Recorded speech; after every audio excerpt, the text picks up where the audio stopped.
If it don't happen, it's okay. But in the land of Delulu, I'm in Japan again this fall.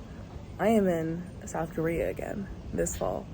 And now I'm not scared to film. I'm not scared to vlog. I'm not scared to take my pictures by myself on the street. I'm not scared to show y'all stuff.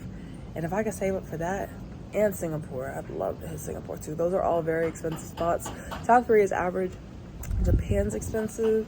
Singapore's expensive. I know after a trip like that, I need to have somewhere to come back to. I would love to come back right before the holidays and then work on my nonprofit stuff and chill, and then maybe head back out possibly in January, February.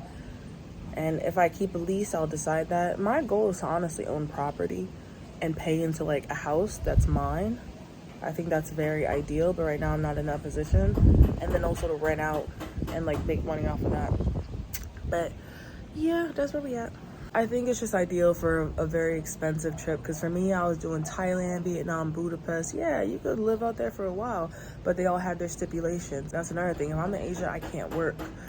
I'm not in a position to not be working, honey. I did it max a couple months. No, was it even a couple months? I don't know, maybe a month or so. And things were not cute. And then I did it right after Budapest, 2 weeks in Poland. And I'm just happy I had to check in, so I still need to be working. I'm not in a position to just skip work. And that's fine, I'm not complaining about that. But I want to get to the position where I can skip work for however long I want. And yeah, that's all I wanted to say. But I think it'll be worth it, because otherwise I'm gonna run around. Like even right now, I'm like, okay, I need to save money. Let me go stay in a hostel in San Juan. If I go do that, I will, because I want to vlog a little more. And right now I'm in grind mode. I'm trying to get this apartment and qualify, so I'm going to see what they say. But if I go do that right now, I can't work in the hostel given my line of work.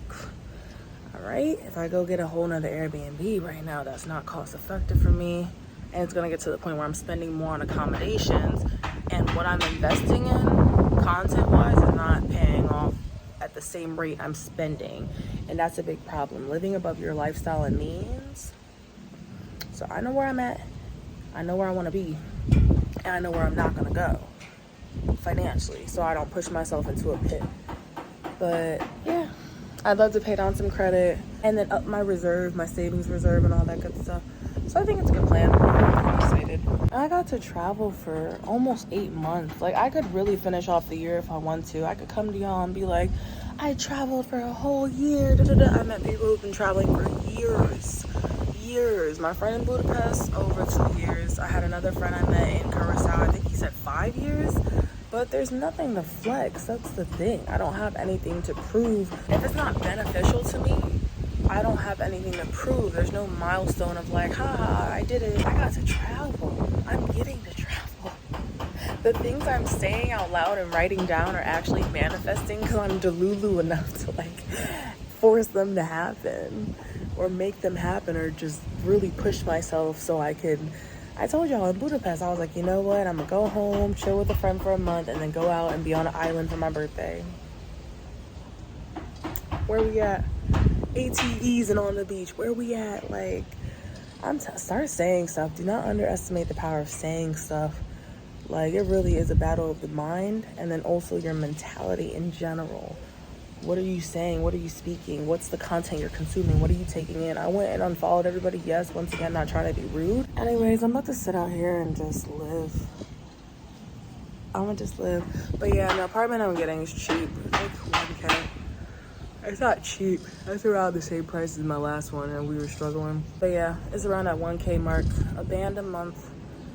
And if my roommate pays rent on time, then half of that. No car bill. Okay, she ain't got no car bill. And I think it's a good financial decision. I learned from my last time of having a roommate that I need to be prepared for other people to let you down. That just unfortunately happened to one of my friends, where there was multiple people in the house, everybody didn't pay, and now there were consequences. So it sucks. You should be able to rely on other people, but you also want to be in a position where you're like, I got it. So that's where we get into. Anyways, this is all I wanted to say. I really gotta start talking to y'all. I love it here, I do. It's not nothing personal. I just know I could run my mouth all day. And I'm not trying to give myself too much work to edit.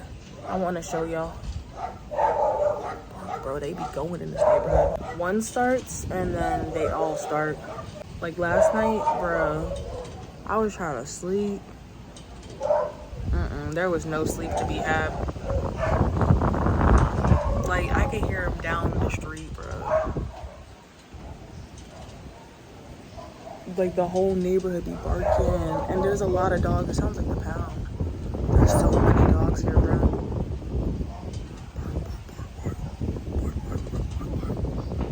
And a lot of stray cats.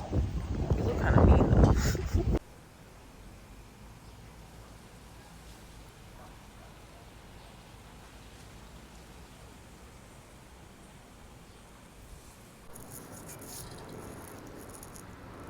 Y'all, the older people on bikes is warming my heart so much.